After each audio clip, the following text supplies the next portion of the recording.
Tub Talks with Damon. My very special guest in the tub today is Dr. Trevor Hoppe. Yes. All the way here from North Carolina. I'm here. You made it. Finally. I'm so glad you're here. I'm so glad to be here. Honestly, when I started this program 3 years ago, you were one of the literally at the top of my list of people I wanted to get on the show. I'm so excited. I'm so excited you're here. I think your work and your work ethics and your personality and your writing so much speaks to where I think our community needs to go in terms of sexual health and education and compassion. And you have been a leader and a teacher about these values as long as I've been around, or at least for a very long time.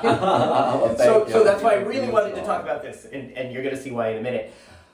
Before we get to all that, Trevor, I want to know, what do you like most about your body? I mean, I have to say my arms. Show the people. I mean, it's not. Show the bathtub. It's nothing special. Gotta show the people. Here in New York, it's nothing special. Well, okay. Let's talk about arms. Them, you know. What do you like about your arms?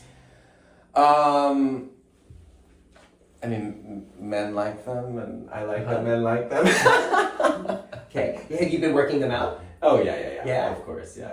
It's the one area of my body that, like, develops, and then other muscles in my body are like, no, I'd rather not. But my arms are like, sure. So I just have arms that get big naturally. It's fun.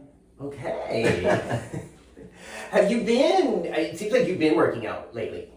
Yeah, I've been on a little bit of a journey. I mean, actually, I'm working out less than I used to. It's funny, I lost about 80 pounds, which was a chunk. Okay, how did you do that? Oh my God, it's like a long journey. Part of it was just TRT, getting on testosterone therapy. Okay. A couple of years ago properly. And then part of it was intermittent fasting. That was the big trick. What do you describe as intermittent fasting? Well, I have this Irish potato famine body that just wants to hold on to every calorie for a rainy day. And so I had to just trick it to start burning. That's what I learned, is that, no matter how much I ate, I struggled with weight. And then when I discovered fasting, it just tricked my body into burning fat. Mm-hmm. And so I would fast till dinner I still do a couple days a week. Mm-hmm. And then always to lunch. I never eat breakfast.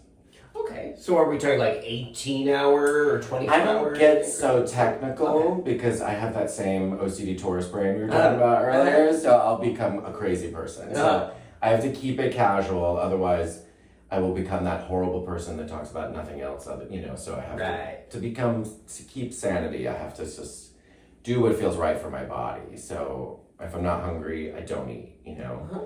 And that was weird growing up in the South, because growing up, in the South, they're like, eat. You must eat dinner. You must eat every meal in front of you. Like, you must eat. Even if you're not hungry, you must eat. So you get, habitualized in just eating even if you're not hungry. So anyways, this is a long aside, but just sort of learning what worked for my body, I think, was key. Okay. So going intermittent fasting, meaning after certain times or after certain moments, it's just, you don't eat, especially if you're not hungry. Yeah, and every day, basically, don't eat till hungry and try to make it till dinner. And if I'm starving, I'll eat lunch. But okay. Yeah. May I ask how old you are now? I am 41. 41, just turned 41, yeah. Wow, okay. So I want to trace back our history a little bit. Yes, let's do it. Because I think people might want to know how we originally met. I started using PrEP in July of 2011. Mm-hmm. I started speaking very openly about that in the summer of 2012. That's right, when it came FDA approved. FDA approved it, so that sort of gave me a little more legitimacy to speak openly here, just in the New York community, just among the agencies I was working with at the time. Mm-hmm. And that led to more interviews in media, and it started going more, which was great. And in the meantime, I'm like, is there anybody else out there? Is there anyone else who's doing this? Because it's weird to me that we had this way of preventing HIV that involved not having to use condoms and being able to bottom as much as I want with whomever I want. Hallelujah. And it doesn't matter what their HIV status is. This is what I'm going to do. But it was like, I knew other people were having a lot of sex, but I didn't know anyone else who was using PrEP to do it. Right. Mostly positive guys who were living that life and unbridled, and then everyone else, I think a lot of people were doing it, they just weren't talking about it, right? Right. People weren't doing it mindfully, or they weren't doing it with PrEP. or just there's a lot of shame and like just silence around sex and gay sex and sex without condoms in particular. But then I found a blog that someone was writing about their experiences as well. That PrEP was a conduit of sexual empowerment and discovery and play. Yes. And this is how I found you. Hallelujah, my life on PrEP, yes. So let's talk, tell me more. How did you start the blog? What led to you writing about your experiences? That's a great question. I was at the University of Michigan getting my, I was in grad school. And I heard about PrEP. I was at the International AIDS Conference that year because I was studying HIV, professionally. So I went to the International AIDS Conference. 2012? In 2012. And so I knew about PrEP because everyone was talking about it. It was just like, in DC that year. So it was just the topic of everyone's conversation, basically. And then I went back home to Michigan to try to get it. And I went to the hospital, or rather student health first. And they were like, we don't know what you're talking about. You're crazy. Basically, get out of here. And I ultimately ended up somehow getting a referral to the HIV specialists at the hospital, at the University of Michigan Hospital. And they're like really top-notch folks. So they knew what it was because they're experts in the field.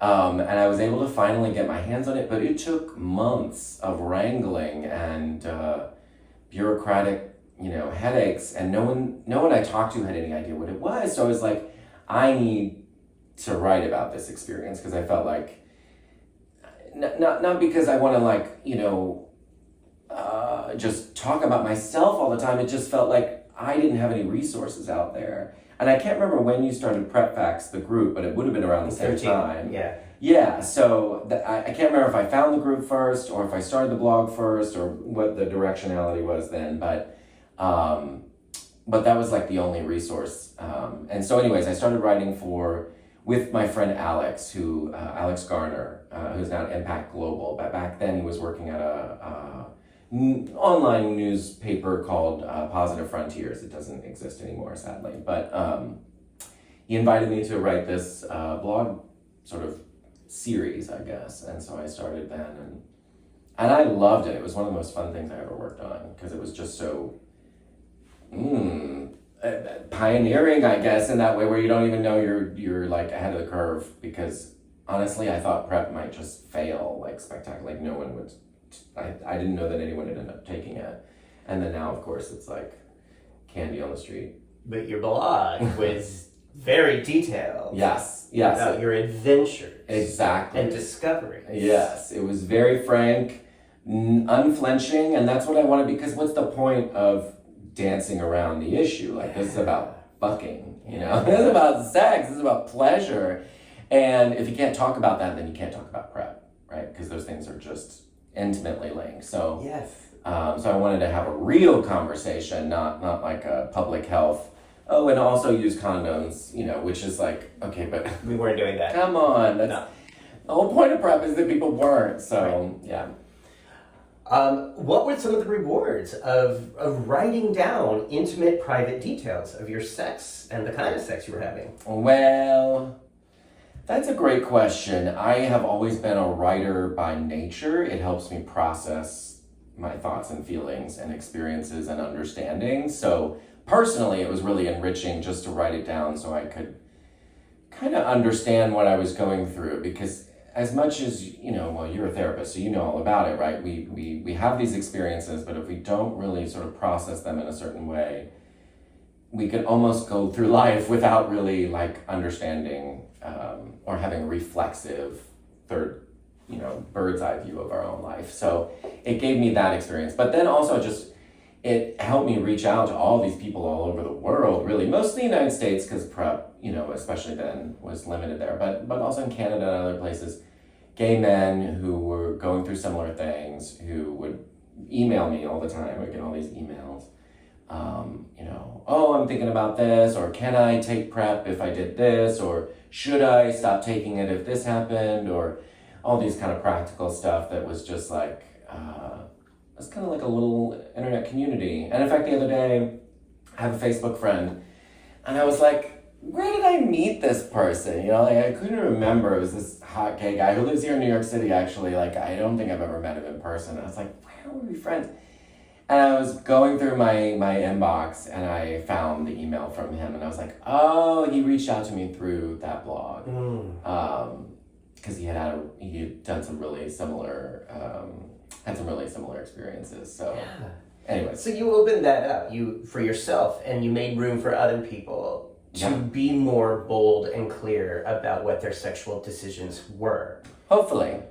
Well, like you said, it's people were already doing these things anyway. Right. But I think what you created was a space where people could do it in a way that was unapologetic. Yeah. Not in this, oh, I'm so ashamed. Yeah. But I'm using this drug. Here's why I'm using it. Here's the spreadsheet. Because I do remember there being a spreadsheet. There was a spreadsheet. We're Tauruses and we make spreadsheets. I know. I love spreadsheets. But you were so clear about it. And that was the energy that I connected with, was that bold, unapologetic, even defiant energy. It wasn't defiant like angry. It was just like, this is what I'm doing. Yeah. This is what I want. This is why I'm using this drug. And there was no one else that I can recall who was doing that at the time. Yeah. Definitely. I mean, well, you, eventually with prep facts and everything. Well, and I was doing it, but I wasn't being specific. I was not going into specifics about the sexual adventures I was having. I was just being like very sort of more framework. Yeah. I was saying like, I'm taking this drug because I want to have these experiences. Yeah. But I wasn't going into the same kind of details. Yeah. No, I feel that. I mean, I was writing under a pseudonym, right? So it made life easier to do that in some ways. And I've been experimenting lately with doing that again under my own name, and that's been really fun. So Well, so I love that you've stayed true to who you are, even as you have ascended academically. I don't know about ascended, but I hear you. You've got published books. We're going to talk about them.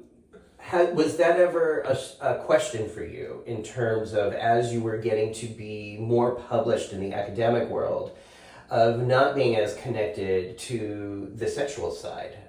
Oh, definitely, 100%. My God, yeah. Like I have a lot of still fears around being public around sex, because we are such a weird culture when it comes to sex, where sex is like everywhere, as you know, it's on billboards, it's on TVs, and in movies. And yet, the moment you start talking about it publicly, people are like, oh no, like not you, like, you know, models in movies can have sex, but like real people, like we don't want to talk about real sex. We want to just like consume like fantasies, I guess, not reality. So yeah, I'm still finding my footing, I guess the best way to say it, because it's dangerous territory, you know. But now I have tenure.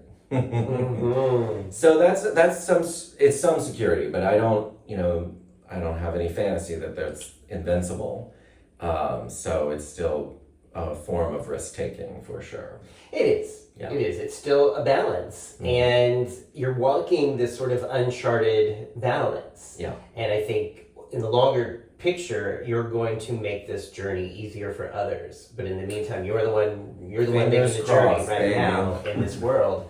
Do you think academics have changed in the last 12 years? Is there more room to be a real human now? I wish I could just say yes, like everything's better.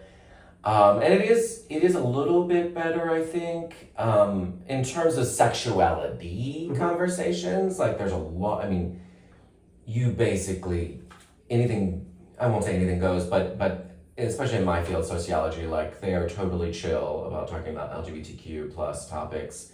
No big deal in that terrain, really. But sex, there's still not a lot of Why is this, Trevor?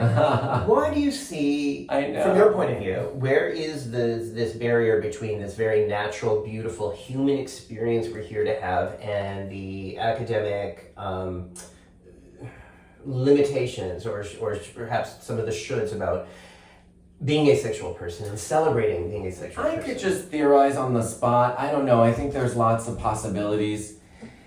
I guess Americans have a problem with pleasure, taking too much pride in pleasure in particular, or saying that you enjoy pleasure. We kind of have this puritanical still impulse to be like, chastity is a better ideal to strive to rather than pleasure, right? Like, if you're gonna rather be a nun than a whore for sure in our culture. And even though they're both sacrifices and things about both realities that are aspirational, shall we say, I just think we have this impulse to be like, oh, don't enjoy life too much. Like work hard, lift yourself up by the bootstraps, be independent. But the moment you're like, I don't know, we don't deal well with pleasures of the body. And we're also really uncomfortable with bodies. I mean, that's also part of it. Like, just personally, like being here naked in this bathtub, right? I'm like, it's not an experience you have every day. That's why I kind of do, but yeah. You do. I started going to the Korean bathhouse. Have you ever been to a Korean bathhouse? No. Yeah. So in New York? They're everywhere, okay. but just sort of as a genre. Yeah. Like you must be naked. Back in San Francisco, yeah. There's a bunch, Chicago, wherever. But you must be naked, right? Yeah. So, as an American, I'm like, naked, oh my God, it's just not something you're used to. You cannot wear a bathing suit. And actually, I feel like that kind of helped me get more comfortable with my body and other people's bodies. And but in general, like Americans just we like to see very specific kinds of bodies, model, actor, hot, conventionally hot, kind of things. Anyone who deviates from that, oh, cover up, we don't want to see that. It's that impulse to I don't know. Anyways, so I just think we're not great about pleasure, and bodies just make us uncomfortable in America. We're working on that. We're working on that. Yeah, hopefully. So, gosh, there's so many things. When you were talking earlier about how sex is everywhere, it's used to sell everything. It reminded me of the difference between using sex as a commodity and sex as a connection. Yeah. Because if it's someone, in my opinion, if I'm a corporate owner who's making money off your body, right, as a commodity, that's perfectly acceptable. Exactly. If you are using your body as a source of health and empowerment and ascension, that's wrong. Can't market that. That's what's wrong. It's and I see this more with women. Women's bodies can be used to sell products, but a woman cannot feel and experience power in her own body independent of being used for males' power in this culture, in the patriarchy. 100%. And capitalism. And I feel like in the gay world, we get some degree of that as well. Mm-hmm. I always wondered, what was the thing against PrEP? What is the big deal? And it goes on to a lot of levels, because there's also, I think, a lot of trauma there from the AIDS crisis. But it had something to do with okay, I'm a good gay if I am working as an HIV prevention activist, as a therapist, as a writer who writes about things that are not sexual, and then I'm a good gay. As soon as I talk about fucking and butt sex and bottoming, now I am, a Travada whore or whatever. And it was just really interesting for me to see that shift, and even that difference. And we're seeing this right now today, as we talk about doxycycline to prevent STIs. It's the same arguments are coming up again that are based in morality, not the medicine, not the science. Oh, 100%, yeah. And it's weird to me, not shocking, but just weird. Okay, so we're doing this over and over again. We're going to do this dance again, baby. And as soon as we find ways to be empowered as sexual beings and find ways to reduce the consequences of being sexual beings, boom. Yeah. Now everyone's up in an uproar and offended. Yeah. And looking for fingers to point. A lot of your work has been active against that. Yeah. Specifically, and so I'm so always in awe of your work to fight HIV criminalization, because I think this is another example of that. Yeah, it's linked for sure. Yeah. Let's talk about HIV criminalization laws, about what they are. Sorry, feel free to move around. What they are, where they are, and what you have been doing and writing about to try to change them. Yeah, definitely. So when I started working on this about 15 years ago, 22 plus states had these laws that made it a crime for people living with HIV to have sex without telling their partner about their status. And these laws had nothing to do with risk, actual transmission, intent to harm, nothing. It didn't matter. So you could use a condom, you could be undetectable, and still go to prison for 10, 20, even in some cases longer number of years. So basically just punishing people for having HIV and not really doing anything harmful. And so I started working on this because I discovered that you work in the HIV field. So when we go to Google Scholar and we type in HIV and then any other topic, there'll be like 17,000 papers about the most niche things, like academic studies about the most, specific thing. But at the time when you went to look on HIV criminalization, there was nothing. And I thought, how weird is it that we're sending people to prison, we're like destroying these people's lives, right? And then at a systematic level, stigmatizing people living with the disease by having these laws in the books in the first place that have nothing to do with science. And there wasn't a fucking word in the literature about it. And that made me mad first. And I tell grad students, this is like your impulse. Like when you find this gap in the literature, often the first impulse is to be like, oh, why isn't this here? And then the second impulse is like, oh, this is what I'm supposed to do. I'm supposed to work on this. So that's kind of how I realized that I saw the gap and I was like, oh, I'm gonna fill that hole. So I started working on this topic, and it's been a journey that resulted in my book a few years ago, Punishing Disease, HIV and the Criminalization of Sickness. Really amazing book. Yeah, down below. Thank you. Tracing the history of these laws and how they're enforced and applied. And now, thankfully, I can say that many, though not all states, have gotten around to trying to do better and have updated some of their laws. In some cases, repealed them. There's still a long road ahead. There's still a lot of states that need work to improve their laws. But there are now activists and advocates and conversations in every state with these laws, at least, happening. Whereas 15 years ago, it was just silence, I feel like, until the Sero Project, Center for HIV Law and Policy, these national organizations started really raising awareness and working on it. And I think it's important to note that these laws are almost entirely enforced against men of color. So almost. No.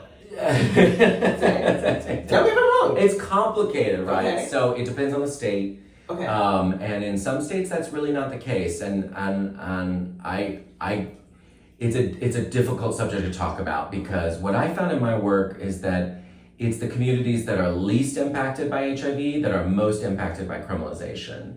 And I argue in the book that that's because, let's say you're a straight woman in Iowa and you find out that your partner, someone you had sex with, a man that you had sex with, was positive and did not tell you. And the kind of like anxiety that might result in. Whereas if you're a gay man living here in Brooklyn and you find out someone you had sex with was positive, and you think about, what that emotional response might mean to you, which probably is pretty small compared to the straight woman in Iowa. So the impulse to call the police and report these incidents, I think, is probably higher in those low impacted communities. That is not to say that these laws don't impact, minority communities. They definitely do. Certainly you see longer punishments in some of these cases that I looked at.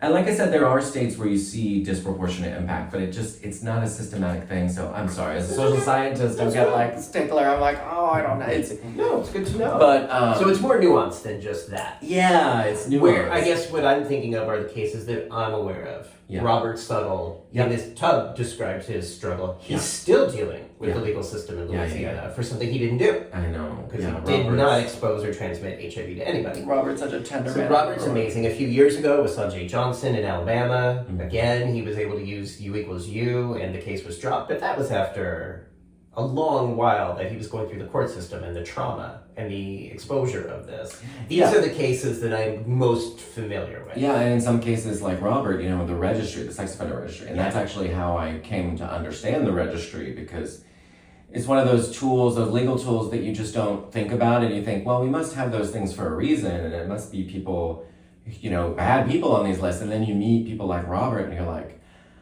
oh shit, something seems really broken here. Yes. Like if this person is being impacted in this way. And so I really admire Robert for being able to be public and to talk about that and to just break through that stigma, because it is awful. And he should never have been put through that in the first place. But I'm grateful to have him in my life in that sense, in our lives, really, like in the public's life. So I admire him a lot. Yeah. He's been through a lot. So it sounds like when it comes to the trajectory of these disgusting laws, you're seeing hope you're seeing some movement, some light at the end of the tunnel. Oh, definitely. Yeah, there's been a lot of great movement. Michigan, which was where I was when writing that book, and is the subject of a lot of the book. Michigan, there was a case that I studied where a dancer got prosecuted, and the allegation was that her client's nose had penetrated her vagina, because the law only required sexual penetration and it didn't define that. And so a prosecutor applied it in that ridiculous context. And I don't think that actually happened, right? I think it was just a way to punish someone incessantly, like harshly, throw the book at them to make up this crazy allegation. They changed their law, and several states have. And so now it's much harder. You have to, if you're undetectable, you can't be prosecuted. Use a condom, you can't be prosecuted. So wait, with undetectable, do you feel like that is seeping into the legal system, that understanding of undetectable and untransmittable, U equals U?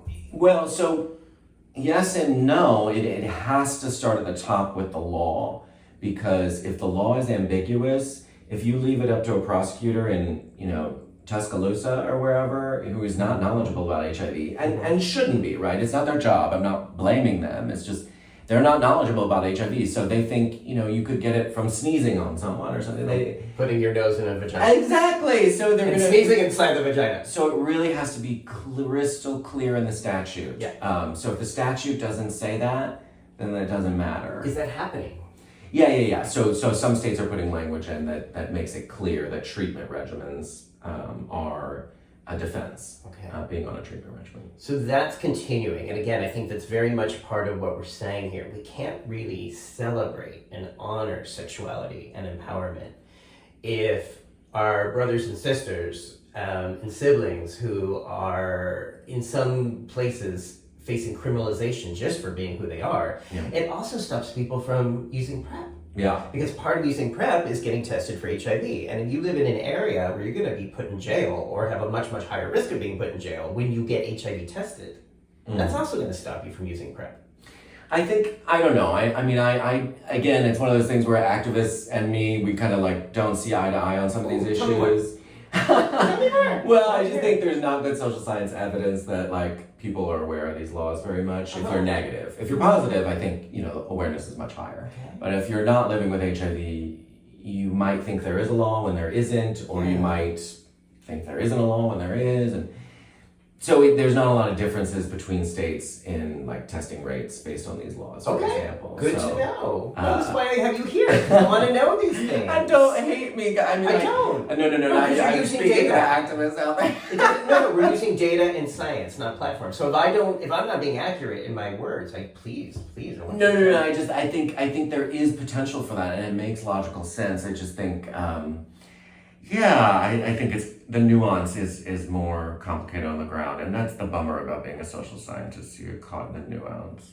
That's not a bummer. That's data. We talk about being data-driven and changing policies, and because we're data-driven. So that's important. Yeah, that's really important. Exactly. Thank you. Oh my God. Thank you. So, again, I love these subjects. Another thing that you've talked about, which is really on the front of sexual health right now, is this ominous, ambivalent conversation around what it means to give consent in sex and, quote, enthusiastic consent in sexuality. Yes, sir. So let's talk about that. And we're going to talk about your amazing, you have an incredible essay in here. I highly recommend this book. Words. Another guest of mine, Alexander Chavez, has an essay in here, which is incredible. I want everyone to read it. But let's talk about this subject. What does that mean, consent? What is consent? What is enthusiastic consent in sex? I think part of what the book, the authors in the book really try to say, because it's a collection of essays from 13 people, smart, really different, diverse group of queer writers, is if you ask each of them that question, they'll each give a slightly different answer. Mm-hmm. And I don't think that's an error. I think that's reality, that consent varies based on context, identity, sort of the cultural realities that the setting. So a bathhouse, right, has a very different model of consent than other sexual spaces and encounters, and I think that's okay. So that's what the book tries to argue, is that if we try to come up with a universal notion of consent, we're going to end up erasing some sexual or butting up against sexual subcultures that have other models of consent that are also valid. So the title of the book, Unsafe Words, right? Safe words, that is a notion of consent, right? That, I use a safe word with some of my partners where red is the word I use because it's easy. And they are allowed to push my boundaries. They're allowed to push me beyond what I might have expected, with some limits. You set some hard limits. But it doesn't look like enthusiastic consent, which is this idea, is it okay if I touch you here? Is it okay if I touch you here? I think that might work for some people, right? Like, I think some people need that kind of structure. And heterosexuals in particular have sort of fucked it up when it comes to doing consent well. Absolutely. I think that's one of the acknowledgements of the book, is like, we're queer, we're not talking about straight people, and we shouldn't have to, right? Like, we shouldn't have to live by their rules because they messed it up so badly through misogyny and the pervasiveness of sexual violence and rape against women. How does that mess it up? Walk us through. You said they messed it up through this lens. Well, they're allowing the persistence of sexual violence without really much. I mean, Me Too kind of was a course correction in some way, but sexual violence is still pervasive. It hasn't really gone down. And rather than teaching men how to do, well, not just men and women, how to have sex, how to have pleasure, how to say no, how to say yes. We talk about no, we also need to talk about yes. Or I don't know, right? There's a big gray area, like, how do you know what you like when you don't have experience? Rather than have those difficult conversations, we just throw people into the wild without sex education at all. And then what do you expect to happen, right? I mean, it's almost like predictable what happens, which is this pattern of sexual violence. So straight people have really mucked it up in that sense by allowing the persistence of violence without really much intervention. Queer people, by contrast, not that we don't have sexual violence, because we absolutely do, but we've tried to come up with tools to facilitate consent in non-normative ways, like safe words, or like, in the bathhouse, like, there is a code of conduct, and people do violate that code of conduct, but nonetheless, there are certain norms around engagement, and they don't involve a lot of talking, right? There's different other ways of doing consent. So anyways, that's what I think the central thrust of the book is just like, let's get real when we talk about this, and not some sort of Pollyanna fantasy that's not gonna work for many people. May work for some, but not all. And let's talk about real queer sex specifically and how we do it. Because we've got some, queers have some good ideas. I love that, because I do think it's so important. And when the Me Too movement happened, I was like, good in a lot of ways. Good, we're talking. But there were a lot of aspects and components of that for me in my personal life did not make sense, nor did it feel right. And I couldn't quite articulate it till your essay. That those rules, that those ideas that you just described, that straight people have come up with as a response to the incidents of rape and violence against women, and some of the rules and the overcorrections they're doing just did not fit for my own personal life. Exactly. When I go and have some sort of anonymous sex, or go into a back room at a bar or a club, or orgy at a friend's house, we're not practicing that kind of verbal consent. You said this so brilliantly, that you give some examples that for us, consent is often nonverbal. It's, in terms of sex, in terms of fucking, in terms of bottoming, we can communicate with a sigh, a breath. I don't necessarily want to have a dissertation while I'm being fucked, but I know how to communicate. Yeah. Like, go more, less, slower, faster, slow down. And if I need to say stop, I say stop. Yeah. You also say that consent is prearranged.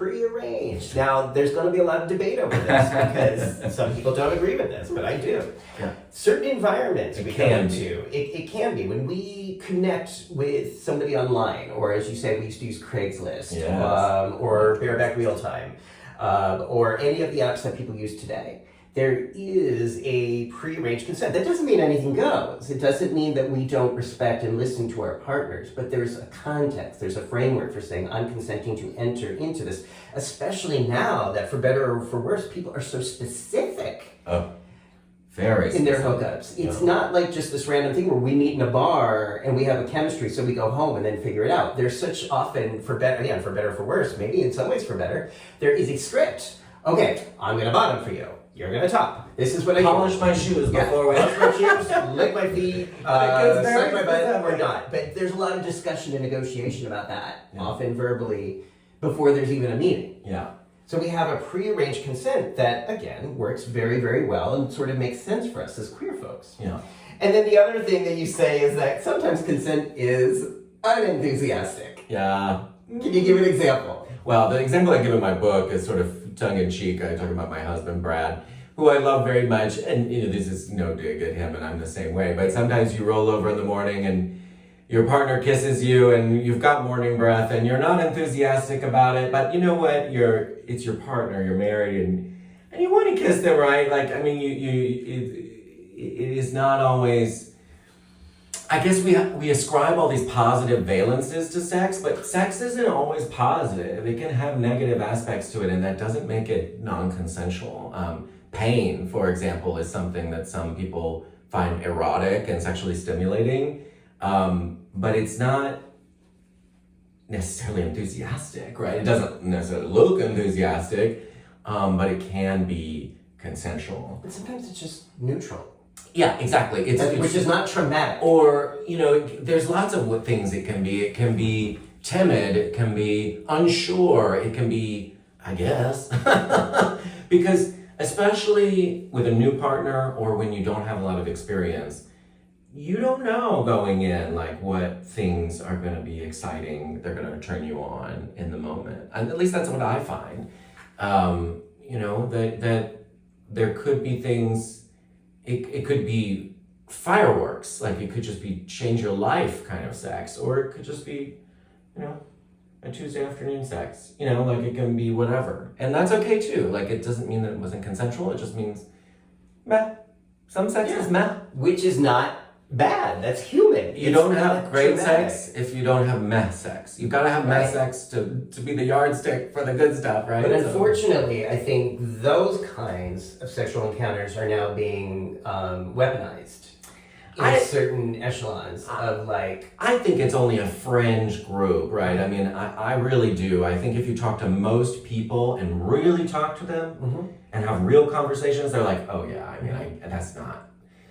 So, I mean, that's my hope at least. But yeah, if you go on X/Twitter, formerly Twitter, you will find some crazy perspectives to me on these issues, but I don't think that's representative of large chunks of people. But I do think it's important to have these conversations, so I'm grateful that Me Too ignited the conversation, because it needed to happen. Yeah. So even if sometimes I don't agree with where some feminists have ended up on the subject, and non-feminists too, I guess, I think it's really, I have a lot of gratitude for providing a public opening up space to have that conversation. And you add, enthusiastic consent may be a good teaching tool, but we need to think in more complex ways about how consent works in practice. I think queer communities, including gay men, have a special expertise that can greatly enrich our conversations about consent in this Me Too moment. We invested and perfected many radical and public sex cultures that often involve doing consent in silence or even in the dark, in the dimly lit bathhouse, the woody area of the local park, the back room of a gay bar, with bass thumping so loud you can't hear your own thoughts. The point being is, like, we've been here. We've been creating these spaces as gay, queer, cisgender fucking men. We've been doing this sort of under cover a lot of times. Yeah. And I do think we have a lot to offer heterosexual norms or heterosexual culture around the agency, as I say, to say yes to your yes, to say no to your no, and maybe to your maybe. Maybe, yeah. And to give space for the maybe, because that is where we discover. And hopefully, discovery is an ongoing lifelong journey. Lifelong, it doesn't baby. end when you're 20. It doesn't end when you're 50. It doesn't end when you're 80. It's this idea that we can constantly be in the place of curiosity and discovery about our erotic power. But that means we sometimes are not exactly in the, oh my God, yes, or oh my God, no. That we have to have room for discovery. And sometimes with discovery, we learn, oh, I didn't like that. Thank you very much. Okay, I don't want you to put your penis there ever again. I didn't like that. It hurt, but that's like, okay, that is how we learn. Yeah. We see if this works for us, and if it doesn't, we don't have to keep going. Yeah, and I started this podcast, the Best Gay Sex Podcast. Yes, so that's where we're going with this. And that's why, is because the title is the best gay sex, but actually a lot of what we talk about in the episodes ends up being like the stuff that got you there, which is the learning stuff, which also involves like kissing a lot of frogs, right? You end up having a lot of unsatisfying experiences to be like, oh, I don't like that. Okay, next time I'm gonna do this other thing that I did like. Yeah. And then over time, you only do the things that you like. But this is wild to me that I'm like 41 and I feel like, I'm still figuring that out, right? And I've had a fair amount of sex, more than the average human. And it's still a learning process. And I wanted to create a space where we ended up talking about the best stuff, the best gay sex, but we also talk about the bad stuff. But I think part of the learning is that the bad is just part of the journey. And I don't mean bad in a non-consensual way, right? I mean bad in a like meh, or I just wasn't into that. Or, there were better uses of my time. There are better uses of my time. It was not a pleasurable experience. And we've all been there. If we're sexual people, that means we've all been there. We've all had those experiences. Yeah, I have yet to meet the person who has the best sex of their life every day. Because if you're having the best sex every day, then how can it be the best, really, right? Like, you have to have something else to judge that by. So I think it's important to have those conversations about what the usefulness of mediocre sex. Yeah. Well, it's kind of Buddhist, right? It's like you need the yin yang, you need the balance. Like you said, it can't all be the best. Yeah. We need balance, we need contrast in order to understand in a deeper way what brings joy. Yeah. And even with the savor pleasure. And even with the same partner. I mean, that's the other thing. It's not about the partner necessarily. It could be what mood you're in that day. What did you have for breakfast? Where's your head at? You could have the best sex with them one day and then a couple weeks later meet them again and it's just okay. Yeah. But that doesn't mean the next time it's not going to be the best thing ever, right? Yeah. So anyway, I really think that's like my mission, is to give people tools for finding and having the best gay sex. So your podcast now, The Best Gay Sex. The Best Gay Sex Podcast. This is going to be a way for people to consider you're going to have guests there that are going to help people learn and understand, try to find their best sex. Exactly. What is your best sex? Flip the table, baby. Oh, that's a great question. I have learned over time that, and actually Alex G is a guest of mine, and I said his name wrong earlier. And he said this best, so I'll cite him. But he was saying, find partners that you can grow with over time and learn from. And I really thought that was insightful. And I've tried to do that. When you find a partner that you have, like, something shakes in your life, you're like, ooh, man, that hit me in my core somehow. Hold on to them for dear life. And sometimes people don't want to be held on to, they squirm away because for whatever reason. But sometimes they're gonna go on the journey with you, and like one of my partners, it's been 20 years now. It's crazy to say, and we've changed so much in that time, and I value that a lot. So I think that would be for me the tip is regulars that you can learn and grow with. Yeah. Do you find that your experience of bottoming changes or shifts, or what you find enjoyable or meaningful about bottoming changes over the years? Oh, yes. I mean, I think bottoming is one of those things that it's one word, but my God, there are so many versions of it, and the version that I'm having now is very different than it was before. How so? It tends to be more, I'm much more of a submissive these days in my encounters, and they tend to go on, the experiences are more protracted in their duration and less quickie oriented. I don't want to say it's like sport, because that is not quite right. But there is something sporty about it. I don't really know how to explain that. But it's endurance, that's for sure. It's fitness. Sometimes learning how your body is capable of doing things, or discovering ways your body is capable of providing Yeah, pleasure. and just exploring different nooks and crannies of your erotic mind, where you kind of lean into things. You're like, I'm gonna play around with this, and sometimes you're like, oh yeah, like that was fun, and sometimes you're like, okay, I don't need to go back down that road. But just exploring different possibilities, both physically and psychologically, for sure. Would you say sex is better at 41 than it was at 31? Oh my God, night and day. Oh, like so much better. How so? It's one of those things where I was talking about this with someone the other day. Like, I'm sure if you asked 19-year-old me, are you having the best sex of your life? I probably would have said yes, absolutely. And that would have been true, because the sex that I was having then was the best sex of my life. But it gets better.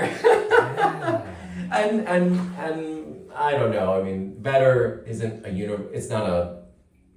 there's not one way to get to better. But yeah, it's gotten much more pleasurable. I think the core that I take away, when in your 40s especially, is you start only doing the things that you really want to do.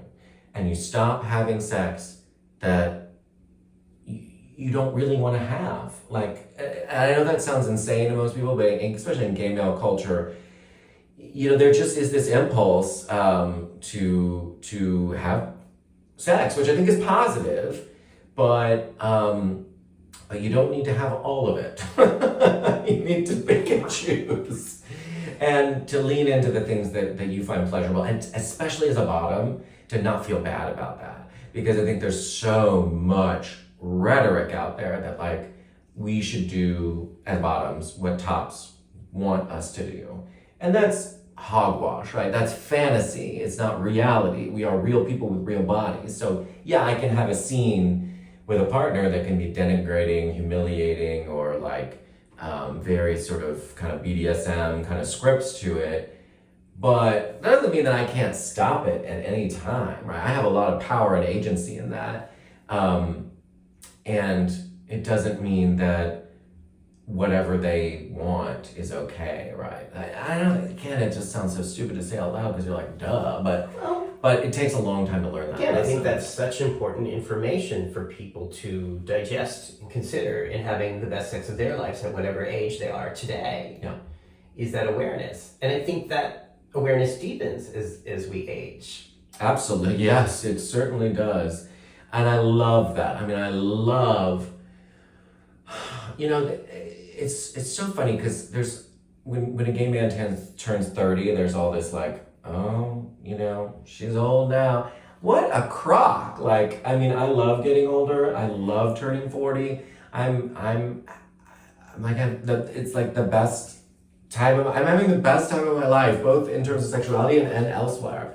So yeah, I definitely am here to dispel that myth that like, only 19-year-olds get to have sex or whatever. Like, no, it continues through the life course and it gets better. Yeah, it does. And earlier you were comparing it to sport. I've never been a sports person. Me neither, so I don't know what I'm talking about, really. But I do think of it perhaps more of like a dance that I'm learning. And the more I do it and the older I get, the more I learn the dance in a deeper way. Perhaps when I was younger, there were certain moves I could make that I can't make now. Yeah. Perhaps now there are things I understand and do in a more satisfying way than I could have done back then. And so I think of it more as like an art, really, than a sport. Definitely. Very, very, this like sounds like, this is like an academic, Foucault, like ars erotica, like just learning the art of erotic arts, right? Like I think that's real. That we think about it scientifically so much, but we lose the kind of artistic passion, kind of the Kama Sutra of it all. So yeah, I think dance is a mix of that. It's sporty, but it's also artistic. That's yeah, for sure. And again, if we were talking about almost any other route of pleasure in our culture, if we were talking about cooking, if we were talking about sports, we would have reverence for that as a society. Yeah. To do your best and keep learning. It's only, I think, in the realm of sex that there's sometimes some discouragement from or lack of encouragement for us to keep learning, keep growing, keep experimenting, and talk about it with your friends and talk about what you're learning and the data you're gathering about what you like and what you don't like, which we know can change over the lifetime too. The things that you enjoyed when you were 20 may not be things you enjoy sexually when you're 40. Yeah. And that's okay. Exactly. Amen. And I think we have, especially as gay men, I feel like that's one of the reasons I'm lucky and blessed to be a gay man in today's world is just because there's more acceptance for talking about sex openly, I think, than there is for heterosexuals, both men and women. Heterosexual men can talk about sex, but only really in a specific way. I think they're limited societally. They still can't really talk about it in fucking a million women in an empowered way. Yeah, exactly. And certainly women, my God, that sort of shame that comes with having sex for heterosexual women is insane and messed sex up. for pleasure. Yeah, exactly. Anything other than reproduction. So I'm grateful to be a gay man, to be able to have these conversations, and God knows my friends hear me talk about it all the time. I'm sure they're like, Lord have mercy, here he goes again. But I do that because I want to create, I want to help change the world. I know it sounds so ridiculous, true, but it's true. Even a small scale, like just in friend groups or, in people you can really have an impact on creating opportunities for people to ask questions, to seek out information, to look for pleasure, to find pleasure. Just through having these conversations can really open that door. Wow. Is there anything I haven't asked you that you want me and the bathtub people to know? I don't think so. I mean, I would say follow the Best Gay Sex podcast at the Best Gay Sex the link will be right below. Instagram and YouTube. We'll be launching in the fall. And you can find me also on X, Trevor Hoppe. And Unsafe Words, I love that book. I want to say this again. And I can say that because it's not all me. It's a bunch of people and like Alex and a bunch of others who are just really great. So Alex was here before the book came out. Yeah. So he was talking a little bit before. Yeah, and now that book is out and his essay is in there. And again, I just love these perspectives that help us think differently about these terms that are being thrown around like consent. And I just want to thank you so much. Thank you for coming all the way out to Brooklyn today. Yeah. And thank you for being such a source of interesting support and data and friendship for me in these years. And, just the 13 years that I've been on PrEP, you've been there for me. And whether we talk every day or not, but just knowing your writing is out there, your blog is out there, you've been important for my sexual growth. So I want to thank you. And thank you for Prep Facts, because that really... My goodness, a Facebook group. I feel like an old person now talking about Facebook groups. But it really did and continues to have a powerful impact on people's lives. Thank you. It's so weird how much has changed in the 11 years since I started that group. One of which now is just like people don't really use Facebook all that much anymore. But the things that I think we do to continue to help people around the world in whatever way we can to be informed, to be empowered, to be educated, and savor their pleasure. Savor the pleasure, Savor baby. the pleasure. And then I think a lot of the other things we have to deal with get better. Yes. Okay.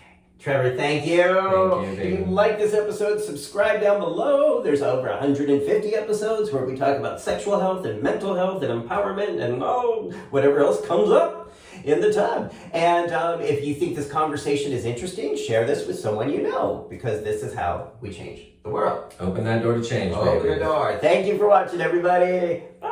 Bye.